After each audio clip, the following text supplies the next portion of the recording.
Hello प्यारे बच्चों, कैसे हैं आप सब। उम्मीद करता हूं आप लोग बहुत अच्छे होंगे। तो आज हम बात करने वाले हैं कि OMR शीट को कैसे भरा जाए, कौन कौन सी बातों को याद रखा जाए OMR शीट को भरते समय। बहुत सारे बच्चे यहां पर गलतियां कर देते हैं जिसकी वजह से उन्हें फ्लूइड या फिर इरेजर या फिर ब्लेड का सहारा लेना पड़ता है और कई बार इसी वजह से हमारे एग्जाम कैंसिल हो जाते हैं और हमने जितनी भी प्रिपरेशन करी है वो सब बर्बाद हो जाती है। तो बस ये सारी बातें याद रखना जो मैं अभी आपको इस वीडियो में समझाने और सिखाने वाला हूं, जिससे कि आपसे गलतियां ना हो कि OMR शीट को कैसे भरा जाता है। चलिए ट्राई करते हैं इसे भरने की, और जो बातें बताऊंगा ये याद रखना है। सबसे पहली चीज, आपको यहां पर सब्जेक्ट मेंशन करना है। जैसे कल हिंदी का पेपर है अगर, तो आप यहां पर मेंशन करेंगे हिंदी, और मेंशन ऐसे करना है जो सामने वाले को समझ में आए। राइटिंग बहुत ज्यादा अच्छी हो ये जरूरी नहीं है यहां पर, बट साफ सुथरी हो कि कम से कम उसको समझ में आ जाए। विषय कोड, विषय कोड कहां से मिलेगा हमें? विषय कोड मिलेगा आपको, ऐसा एडमिट कार्ड मिला होगा। इस एडमिट कार्ड में जैसे कि हिंदी है और कोर्स ए कोर्स बी आपका लिखा होगा, वहां पर आपको सब्जेक्ट कोड यानी विषय कोड मिलेगा। जैसे कि यहां पर है 002, तो आप यहां पर डाल देंगे क्या, सब्जेक्ट का कोड, वो है 002। उसके बाद परीक्षा का दिन एवं तिथि, जैसे कि आज मंडे है तो मंडे, ट्यूसडे है तो ट्यूसडे, वो आप भरेंगे। तो यहां पर आप ट्यूसडे लिख सकते हैं।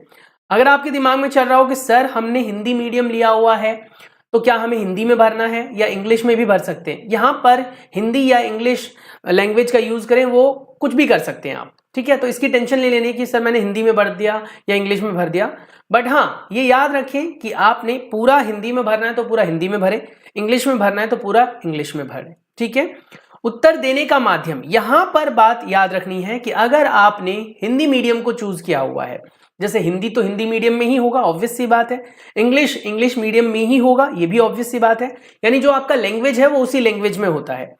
अगर आपने हिंदी मीडियम को पेपर को ऑप्ट किया हुआ है, हिंदी मीडियम का पेपर ऑप्ट किया हुआ है, तो आप हिंदी मीडियम यहां लिखेंगे। इंग्लिश मीडियम के लिए ऑप्ट किया हुआ है तो इंग्लिश मीडियम लिखेंगे।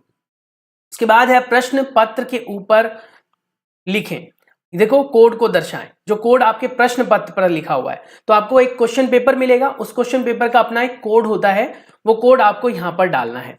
और आपका जो भी सेट होगा, सेट 1 2 3 4 या ABCD, उसके अकॉर्डिंगली आप इसे फिल कर देंगे। जैसे मान लो थर्ड सेट है तो थर्ड पर फिल कर देंगे। उसके बाद अतिरिक्त उत्तर पुस्तिका की संख्या इन नंबर ऑफ सप्लीमेंट्री शीट्स, अगर आपने बेटा जो आपको बुकलेट मिली है उसके अलावा कुछ शीट्स यूज की हैं तो कितनी ज्यादा यूज की हैं, 2 3 4, तो जैसे 4 शीट यूज किया तो यहां पर 4 भर देंगे, 3 यूज किया तो 3, और अगर नहीं भरी है तो आप यहां पर बेटा या तो 0 डाल देना या फिर नॉट एप्लीकेबल डाल देना। ये बाद में भरना है आपको, ये आपको बाद में भरना है, पहले नहीं भरना है। यहां पर 4। उसके बाद अब ये लिखो, देखा क्या लिखा हुआ है, बेंचमार्क विकलांग व्यक्ति यानी पर्सन विद बेंचमार्क डिसेबिलिटी। आप डिसेबल पर्सन है, अगर आपने डिसेबिलिटी का कोई सर्टिफिकेट जमा कराया था बोर्ड में, तो बेटा यहां पर यस लिखना, अदरवाइज आप नो लिखेंगे। डोज जो आपके पास कोड ऑफ डिसेबिलिटी है वो आपको बेटा आपके सर्टिफिकेट में लिखा हुआ मिलेगा, वो आप यहां पर लिख देना, या फिर आपके एडमिट कार्ड पर भी वो चीज छपी हुई मिल जाएगी तो वो आप यहां पर मेंशन कर देना। वेदर राइटर प्रोवाइडेड, बताइए बताइए लिपिक उपलब्ध कराया गया है क्या, यानी कि अगर आपको हाथ में चोट लग गई है, किसी का एक्सीडेंट हो गया है, लिख नहीं पा रहा है, तो अगर आपको राइटर प्रोवाइड कराया गया है तो यहां पर यस लिखना, और अगर नहीं कराया गया है, क्योंकि नहीं होगा ऑब्वियस सी बात है, तो आप यहां पर नो डाल देना। जब अगर आप दृष्टिहीन हैं तो उसके हिसाब से यहां पर सॉफ्टवेयर का यूज जो किया गया है उसका यहां पर यूज करना है। तो ये सब चीजें आप छोड़ देना, इसके लिए कोई जरूरत नहीं है। यहां पर कैंडिडेट का नाम यहां पर कैपिटल लेटर में लिखना है। जैसे फॉर एग्जाम्पल यहां पर जो बच्चे का मैंने एडमिट कार्ड दिया है उसका नाम कुलदीप है, ठीक है। तो आप यहां पर बेटा पहले कुलदीप लिखेंगे, KULDEEP, ठीक है, यहां पर कुलदीप भर देंगे। अगर आप बेटा यहां पर कुमार है, मान लीजिए कुलदीप कुमार है या कुलदीप सिंह है, जो भी नाम है, तो एक स्पेस देने के बाद यहां पर आप लिखेंगे सिंह, SHING, जो भी है, SINGH जो भी है, वटेवर, मेहरा है ये तो मेहरा भर देना यहां पर, ठीक है। तो यहां पर मेहरा भर देंगे, समझ में आ गया। एक स्पेस देकर आपको भरना है। अब यहां पर गलती क्या होती है, कभी कभी ना हम फ्लो में आकर ना गलतियां कर देते हैं। तो पहले यहां पर देख लो, यहां पर के क्या है, के को डॉट करके यहां भर दो। यू कहां है, तो जैसे यू है यहां पर, तो बेटा यू को डॉट कर देना ऐसे ऐसे। फिर अगले वाले में एल है तो ऐसे करके ले जाकर यहां एल में डॉट कर लेना हल्का हल्का। डी में डॉट कर लेना, यहां पर हल्का कर देना। ई में डॉट कर देना, ठीक है, यहां पर भी ई में डॉट कर लेना और रिलैक्स होकर करना बेटा, क्योंकि यहां पर अगर आपसे गलती हुई ना तो फिर ये सुधारने के चांसेस बहुत कम है। पी कहां गया भाई, यहां पर। उसके बाद ये स्पेस देना है, फिर उसके बाद बेटा एम को भरना है, एम को। अब कहूंगा मैं यहां पर एक छोटा छोटा डॉट डालने के लिए इसलिए कह रहा हूं क्योंकि कभी कभी क्या होता है, हम भरने बैठ जाते हैं, ठीक है, और भरते हुए क्या होता है कि हम फ्लो में आ जाते हैं और भरते भरते हम कभी ऐसे ब्लॉक को भी भर देते हैं बेटा जो ब्लॉक हमारा सर्कल्ड नहीं था या फिर जो अल्फाबेट नहीं था वहां पर। अब उसको सुधारना थोड़ा मुश्किल होता है बजाय कि इन छोटे डॉट्स को सुधारना। अब आपको ये पता लग गया ना कि मैंने ये डॉट्स लगाए हैं, तो इन डॉट्स में बेटा आप आराम से प्यार से इन सर्कल्स को भर देना, क्योंकि आपने डॉट्स तो लगाए दिए हैं। तो यहां पर ऐसे करके आप सर्कल्स को बड़े प्यार से बाद में भर लेना। बाद में इन द सेंस एक बार डॉट करने के बाद, ऐसे नहीं कि पेपर के बाद में, ठीक है, इस तरीके से आप भर लेंगे। इससे ये एडवांटेज होता है कि अगर आपसे कहीं गलती हो भी जाती है तो बहुत माइनर छोटा सा डॉट होता है जिसको करेक्ट करना बड़ा आसान हो जाता है। दूसरी बात, आपका डॉट भरा हुआ होता है तो बार बार ऊपर से नीचे चेक नहीं करना पड़ता है मैंने कहीं गलत तो नहीं भर लिया। पर हाँ, डॉट लगाते वक्त ये याद रखें, डॉट कहीं गलत ब्लॉक में ना भर दें, उसकी वजह से गलती हो सकती है।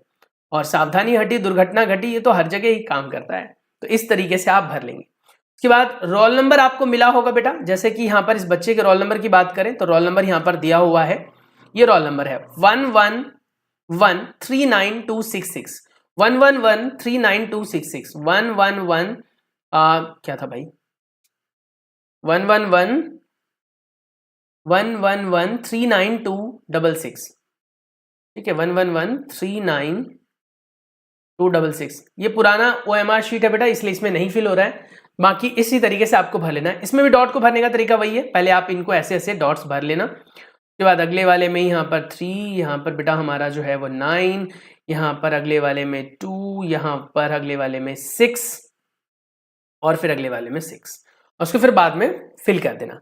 सब्जेक्ट का कोड आपने ऊपर डाला था यहाँ पर 002, तो यहाँ पर भी बेटा 002 डाल देना। सेंटर कोड आपके पेपर में जो एडमिट कार्ड मिला होगा वहां पर मिलेगा, ठीक है, सेंटर कोड यहाँ पर मिलेगा। स्कूल का कोड, ये सेंटर कोड ये सेम है, ये सेंटर नंबर है 1137, तो ये वाला कोड डालना आप 1137। स्कूल नंबर अगर आपसे बोलेगा तो वो डालना 12062, और सेंटर कोड ये डालना था 1137, तो यहाँ पर डाल देंगे सेंटर नंबर 1137। ऐसे इसको भी भर लेना बेटा, पहले 0 भर देना, इसमें भी 0 भर लेना, फिर इसमें बेटा 2 भर लेना। ऐसे ही यहाँ पर 1, 1 और 3 और 7, ये बातें याद रखनी है आपको। विषय की बात करें तो यहाँ पर विषय आपका हिंदी हो जाएगा अगर हिंदी का एग्जाम दे रहे हैं, इंग्लिश हो जाएगा इंग्लिश का एग्जाम दे रहे हैं। School number as per the admit card, school number में ये डालेंगे बेटा 12062, ये डालेंगे स्कूल नंबर में, तो यहाँ पर आ जाएगा 12062। अब इतनी सारी डिटेल भरनी है तो थोड़ा सा ध्यान रखना पड़ेगा। अनुक्रमांक शब्दों में लिखना है बेटा, शब्दों में मतलब करोड़ों में, लाखों में, ऐसे करके। तो जैसे यहाँ पर ऑलरेडी भरा हुआ है रोल नंबर का, देखो लिखा हुआ है 1,11,30,9,266 ओनली, तो ये पूरा यहाँ पर डिटेल में वर्ड में भरना है पूरा। यहाँ पर स्पेस इतना ही मिलेगा, तो ये ध्यान रखना कि छोटा छोटा करके लिखें थोड़ा सा। फादर का नाम या गार्जियन का नाम डालना है, ये भी आपके इस पे मिल जाएगा। जैसे यहाँ पर मदर नेम है, उसके नीचे गार्जियन और फादर नेम है। जैसे इनका नाम है गुलाब चंद, तो यहाँ पर बेटा आप डाल देंगे गुलाब चंद, ठीक है, गलती नहीं करनी है आपसे, ठीक है, गुलाब चंद, स्पेस देकर थोड़ा सा, जिससे कि समझ में आए सामने वाले को क्या लिखा हुआ है। परीक्षार्थी का हस्ताक्षर लिखना है, सिग्नेचर लिखना है, साइन नहीं है बेटा। कई बच्चे ऐसे ऐसे मार के चले आते हैं, हाँ भाई मेरा ये साइन हो गया। साइन और सिग्नेचर में फर्क होता है, साइन एक सिंबल होता है लेकिन सिग्नेचर पूरा नाम होता है। तो आपको यहाँ पर पूरा नाम लिखना है। जैसे इस बच्चे का नाम क्या था, कुलदीप मेहरा, तो रनिंग हैंड में आपको कुलदीप मेहरा ऐसे लिख लेना है, कुलदीप, अरे भैया रुक जाओ, कुलदीप और मेहरा रनिंग हैंड से लिखना है, ठीक है, ऐसे। उसके बाद बेटा यहाँ पर लिखा हुआ है all particular field by the candidate on this page have been verified, signature of the assistant superintendent, इसमें आपको कुछ नहीं करना है, स्टैंप लगाने वाला खुद स्टैंप मार के जाएगा। ऑफिस कार्य के लिए ये यूज होगा, इसमें आपको कुछ नहीं पढ़ना है। पीछे की तरफ से जो पढ़ने का होगा वो पढ़ लेना, बाकी आपके पास सारी डिटेल यहाँ पर है। देखो, check for the local examination, जो भी आपका सेंटर है 10 बजे आपको पहुंच जाना है। जो भी है आपके पास बेटा डिटेल, वो यहाँ पर आपको देखकर उसके हिसाब से काम करना है। जैसे 10:30 से एग्जाम स्टार्ट होगा तो 10 बजे एनी हाउ आपके एग्जामिनेशन सेंटर के अंदर आपको पहुंचना है। और उसके बाद सारी चीजें आपको पढ़ लेनी है। मोबाइल और अदर इलेक्ट्रॉनिक गैजेट्स अलाउड नहीं है। एनालॉग रिस्ट वॉच आप इस्तेमाल कर सकते हैं। और यहाँ पे लिखा हुआ है private candidate will appear only for subject filled in the examination form permitted by the regional officers concern. ठीक है, तो यही चीजें हैं जो आपको ध्यान रखनी है बेटा। और good luck for your examination. उम्मीद है बेटा कि आप लोग बहुत अच्छा स्कोर करेंगे। और ये पेपर का जो एडमिट कार्ड है बहुत पुराना है, अभी का एडमिट कार्ड में शायद कुछ वेरिएशंस देखने के लिए मिलेंगे आपको, बट सारी डिटेल्स आपके एडमिट कार्ड पर अवेलेबल होती है। उम्मीद है कि आप ये सारी बातें याद रखेंगे। चलिए मिलते हैं नेक्स्ट वीडियो में। Take care, bye bye.